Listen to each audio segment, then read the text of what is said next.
Welcome to சிவிக்குட்டி channel. இன்றைக்கி வந்து சுரக்காய் பாயாசம் தான் செய்ய போகிறேன்.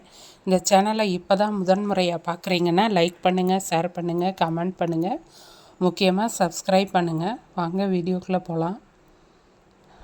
சுரக்காய் பாயாசம் செய்கிறதுக்கு நான் ஒரு 1/4 கிலோ சுரக்காயை தோல் சீவிட்டு உள்ளே இருக்கிற விதையெல்லாம் எடுத்துகிட்டு துருவி வச்சுருக்கேன். ஒரு 1/4 லிட்டர் பால் எடுத்திருக்கேன். ஒரு 100 மில்லி நெய் எடுத்திருக்கேன். ஒரு 10-20 முந்திரி பருப்பு, திராட்சை எடுத்திருக்கேன். ஒரு 3 ஏலக்காய், ஒரு 150 கிராம் சர்க்கரை எடுத்திருக்கேன். இப்போ வந்து பாலை அடுப்பில் வச்சு காய்ச்சிக்கலாம். நான் இந்த பாலை ஏற்கனவே காய்ச்சி இருக்கேன், அதனால் இந்த பால் பொங்கு வர வரைக்கும் காய்ச்சிக்கலாம். நான் பக்கத்தில் இந்த அடுப்பில் மாற்றிட்டு இப்போது ஒரு வாணலியில் எடுத்து வச்சுருக்க நெய்யை சேர்த்துக்கலாம்.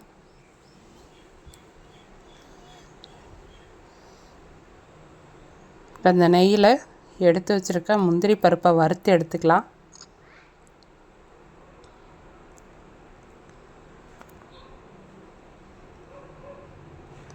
முந்திரி பருப்பு செவந்து வந்ததும் எடுத்து வச்சுருக்க திராட்சையை சேர்த்து வறுத்துக்கலாம்.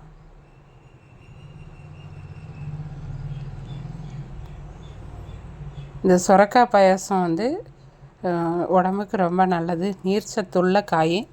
இதில் பாயாசம் செஞ்சோன்னா ரொம்ப நல்லது.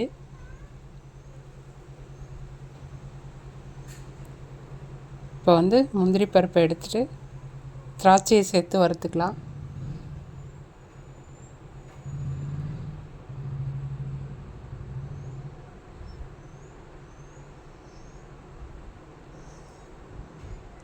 இப்போ பால் வந்து அந்த அடுப்பில் சூடாயிட்ருக்கு.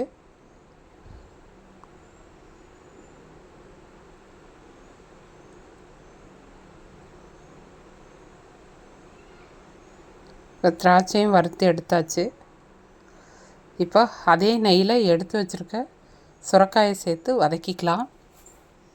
சுரக்காய் வந்து பச்சை வாசனை போகிற அளவுக்கு வதக்கிக்கலாம். அது மட்டும் இல்லை, இந்த நெய்யிலேயே பாதி வெந்துடும் இந்த சுரக்காயை. சில பேர் தண்ணியை பிழிஞ்சிட்டு சேர்த்துவாங்க. நான் வந்து அப்படியே தான் சேர்த்துருக்கேன். நீரை பிழிஞ்சு எடுத்ததுக்கப்புறமா அதோட சத்தெல்லாம் போயிடும். அதனால் வதக்கினாலே அந்த பச்சை வாசனை போயிடும்.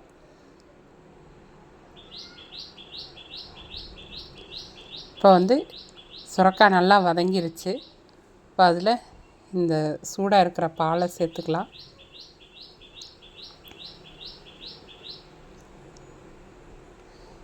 பாலை சேர்த்து நல்லா கலந்து விட்டு இந்த பால்லையே சுரக்காய் வேக வச்சிடலாம்.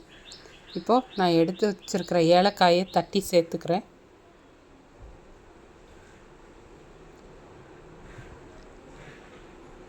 இப்போ சுரக்காய் வந்து வெந்து வந்துருச்சு. இப்போ அது கூட எடுத்து வச்சுருக்கிற நாட்டு சர்க்கரையை சேர்த்துக்கலாம். நீங்கள் வெல்லம், சீனி எது வேணாலும் சேர்த்துக்கலாம், உங்கள் சௌரியம்தான். ஜீனி வந்து உடம்புக்கு நல்லதல்ல, அதனால் நாட்டு வெல்லம், சர்க்கரை, நாட்டு சர்க்கரை இந்த மாதிரி சேர்த்திங்கன்னா உடம்புக்கு ரொம்ப நல்லது. இப்போது சர்க்கரை கரைஞ்சி வந்துடும். நல்லா கரைஞ்சி ஒரு கொதி வந்ததுக்கப்புறமா வறுத்து வச்சுருக்க முந்திரி திராட்சையை சேர்த்துக்கலாம்.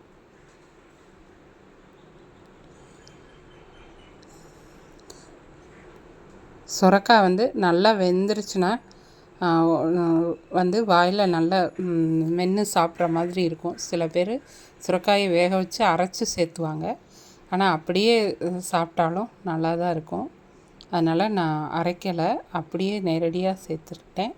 அவ்வளோதான். வறுத்தி வச்சுருக்கிற முந்திரியும் சேர்த்தாச்சு. அருமையான சுரக்காய் பாயாசம் ரெடி ஆயிடுச்சு.